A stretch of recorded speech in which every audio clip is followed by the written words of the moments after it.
Y en este caso la vamos a saludar a Paula Topazo. Ella es docente y también es la presidenta, una de las presidentas de la Asamblea Permanente por los Derechos Humanos. Paula, muchas gracias por llegar acá. Tenemos como cupo docente hoy entre las entrevistadas. ¿Qué tal? ¿Cómo estás? Buenas tardes. Gracias por la invitación. Gracias a vos por llegar, Paula. Estamos en estos días asistiendo a distintas noticias todos los días sobre derechos, sobre cuestiones que tienen que ver con los derechos humanos. Pero uno de los... Con los derechos a secas, por ahí. Con los derechos, sí. Y bueno, en esta última semana, con algunas declaraciones de funcionarios que no nos sorprenden demasiado, pero que fueron y tuvieron mucho ruido. Estamos hablando de que en estos días se produjo una intervención un tanto inédita, como fue la del subsecretario de Derechos Humanos. Estamos hablando de Alberto Baños en las Naciones Unidas, cuando asistió a responder con algunos argumentos ante el Comité contra la Tortura de Naciones Unidas, ¿no? Esto fue la semana pasada y generó un poco de revuelo porque, bueno, negacionismo mediante, también habló de memoria completa, demonizó a los organismos de derechos humanos, hizo un compendio bastante amplio. Bueno, hizo una síntesis de una postura que es la que vienen planteando en distintos lugares. Lo curioso es que él estaba ahí obligado, porque el Estado argentino tiene la responsabilidad de responder ante el Comité contra la Tortura de Naciones Unidas frente a algunas consultas o a un informe periódico que Naciones Unidas releva, que toma distintas fuentes, no solo fuentes de organismos no gubernamentales, sino también fuentes oficiales, y que a partir de lo que observa, como Argentina es parte de ese tratado, es más, es parte de ese tratado y ese tratado es parte de nuestra Constitución Nacional. Así que, en realidad, la Subsecretaría de Derechos Humanos estaba ahí cumpliendo una obligación y una responsabilidad que es rendir cuentas. Lo que hizo el subsecretario es aprovechar el micrófono para despacharse con su posicionamiento y su intento de desprestigio de la lucha por la memoria, la verdad y la justicia, pero la sesión duró horas, ¿no? Él habló solo unos minutos y después, bueno, hubo funcionarios del Estado que respondieron y hubo una jornada anterior donde los distintos expertos le plantearon todas esas inquietudes que lo enojaron un poco, ¿no? ¿Y pero qué fue a responder, Baños? ¿Por qué tuvo que ir a las Naciones Unidas a responder? ¿Qué fue lo que observó el Comité contra la Tortura? Bueno, el comité presentó cuestiones vinculadas a la represión de la protesta social, el límite de lo que hoy se conoce como el espacio cívico, que es una característica de América Latina, una reducción de los espacios de protesta social o espacios democráticos de las organizaciones. Con la avanzada de la ultraderecha en América Latina está generando esto en toda la región. También observaron cuestiones vinculadas a las condiciones de detención, a las detenciones arbitrarias, las situaciones de encierro, ¿no? Todo lo que observa el comité, que es el cumplimiento de la Convención contra la Tortura y otros tratos crueles, degradantes e inhumanos. Y en este análisis general también, bueno, podemos meternos en la parte que tiene que ver con derechos humanos, ¿no? Dentro de las políticas de derechos humanos hubo parte del año pasado, entiendo, mucho conflicto y todavía continúa respecto a los sitios de memoria, ¿no? Sí. No solamente con el financiamiento, con el tema financiamiento sobre los sitios, que también tiene que ver con la carga, con los salarios, con los despidos. Sí. ¿Cómo están los sitios hoy? Hay una regresión general en todas las políticas de memoria. Los espacios de memoria, los sitios, son una parte importantísima de esas acciones de memoria que también tienen que ver con reparar hechos de tortura del pasado. Por eso Baños también, como ese tema estaba, aprovechó para responder. Por ahí un deber del Estado de reparar aquello que parece, ¿no? Que el derecho a la vida cuando se vulnera es irreparable, pero sí hay acciones de memoria y de garantía de no repetición que los Estados a nivel mundial, no es una cuestión contra Argentina, digamos, es una cuestión internacional, es un consenso internacional para lograr construir una humanidad un poco más justa y habitable. Pero en relación a los sitios y espacios de memoria, lo que fue ocurriendo, por un lado, fue la degradación de la Secretaría de Derechos Humanos en subsecretaría, claro. el digamos, una cuestión muy lenta en la designación de responsables. Todo eso también hizo que se atrasaran partidas y partidas muy magras además. En el caso de la Subsecretaría de Derechos Humanos, tiene un 50% de trabajadores menos que lo que tenía en diciembre del 23, y además en algunas áreas es mayor el porcentaje, ¿no? Hay sitios de memoria que tienen 1/3 de su personal, como Olimpo, hay sitios de memoria como Atlético, que el personal en relación a las visitas educativas quedó prácticamente vacante, solo a cargo de la coordinación. El Museo de la ESMA no abre más los domingos, no abre los martes, tuvo que reducir el horario de atención. El Centro Cultural de la Memoria de Alto Conti está cerrado. Entonces, claro. O sea, hay con un ataque a los derechos de los trabajadores y trabajadoras. Recién hablaban de educación, nosotros desde la PDH tenemos una mirada integral de los derechos. No vemos este ataque a las políticas de memoria por fuera del ataque a otros derechos.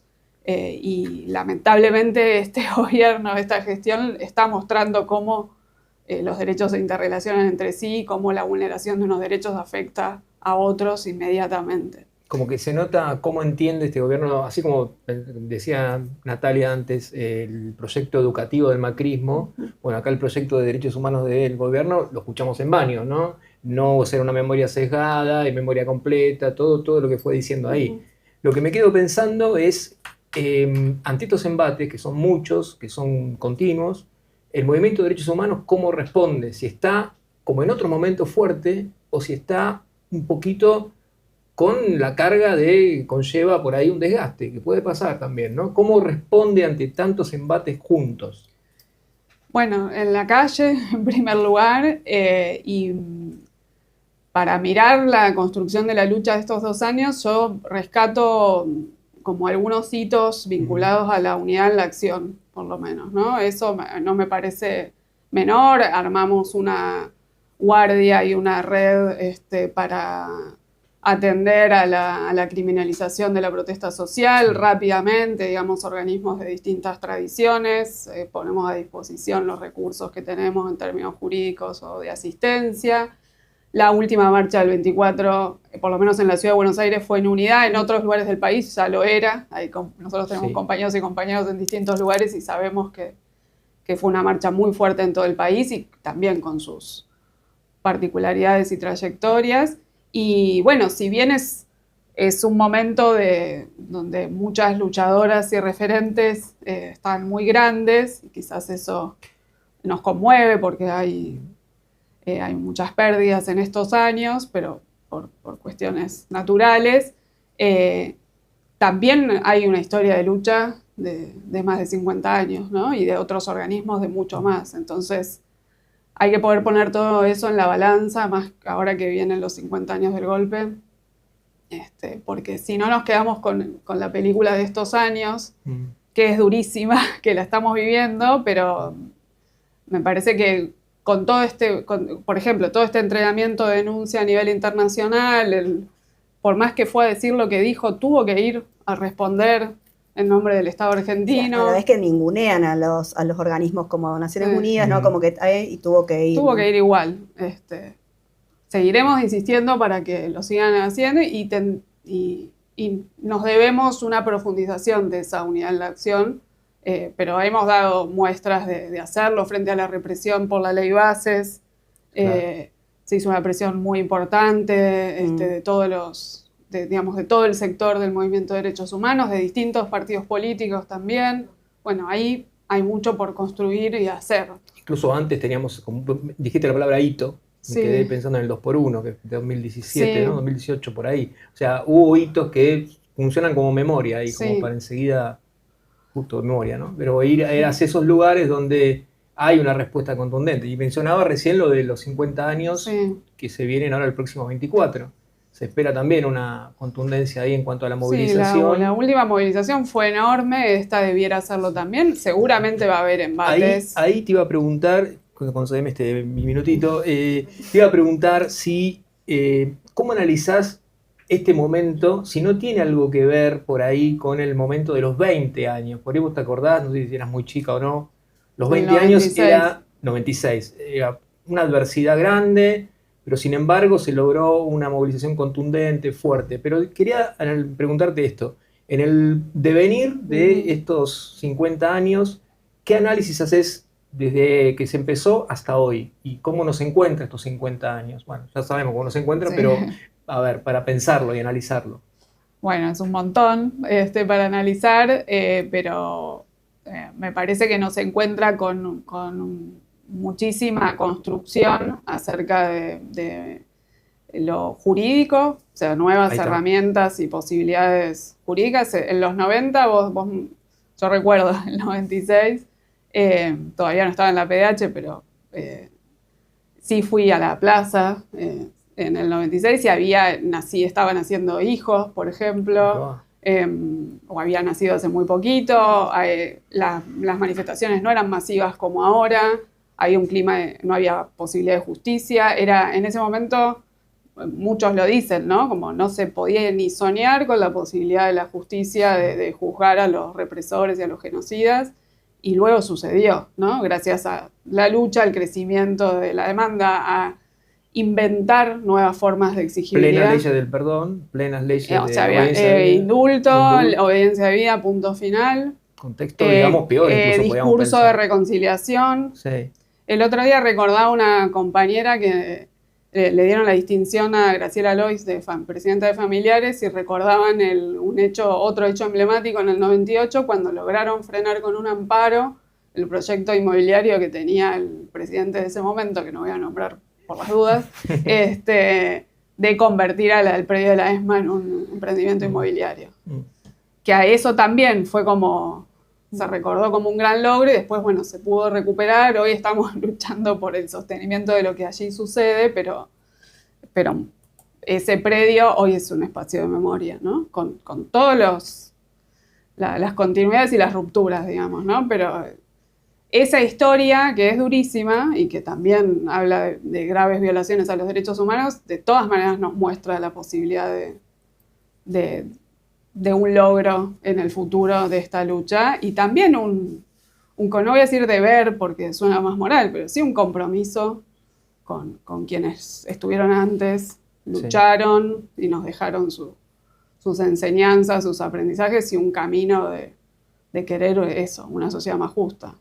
Pau, mencionabas recién la protesta social, traigo el protocolo antipiquete y cómo eso cambió la configuración de la calle también. ¿Cómo analizan hoy desde...? Bueno, mencionabas la organización, ¿no? que tenían respecto a cómo actuar ante lo que estaba sucediendo, pero ¿cómo analizan hoy, luego de la aplicación de este protocolo y de cómo se fue, digamos, construyendo esta política represiva por parte del Estado en este momento? Bueno, en el derecho a la protesta social y a la libertad de expresión es donde más regresiones observamos. Y ahí además hubo toda una política de cuidado y autocuidado de las organizaciones para seguir en la calle. La primera decisión fue seguir en la calle porque es un derecho básico para la democracia, y ante la violación de otros derechos es el primer recurso que tenemos, ¿no? Eso es lo primero para señalar. Después, sí observamos, bueno, hoy es miércoles, todos los miércoles en el Congreso estamos a la expectativa, digamos, además de participar las organizaciones, estamos a la expectativa de qué va a ocurrir en relación a la represión. Hay un despliegue de fuerzas federales y locales en todo el territorio, eso es una de las características como novedosas, por la dimensión que tiene, por la coordinación, o a veces falta de coordinación entre las fuerzas, y el despliegue de efectivos, y la cantidad de heridos. Hay informes como los de la Comisión Provincial por la Memoria o del Monitor de la Represión de la CTA Autónoma, que hablan de más de 2.400 heridos en manifestaciones en el periodo de Milei hasta mitad del 2025, ¿no? O sea que pueden ser más. Con casos emblemáticos como el de Pablo Grillo, ¿no? Que como efecto... Sí, y hubo 3 casos de pérdida de visión en un ojo. Sí, es gravísimo. Afectados personas adultas mayores cuando protestan, defensores de derechos humanos, fotoperiodistas. Y saliendo de acá del Congreso, ¿no? Como también APDH tiene regionales en todo el país. Digo, ¿cómo se analiza a nivel provincial el accionar de las fuerzas y esta bajada de línea respecto a cómo accionar en las protestas? Bueno, hay una habilitación, es distinto en cada lugar, pero hay una habilitación, una vía libre para la represión y para la criminalización. Yo sumaría también, que eso se haga en varias provincias, la detención y allanamientos a organizaciones sociales, a sindicalistas. Defensores ambientales. Pueblos originarios.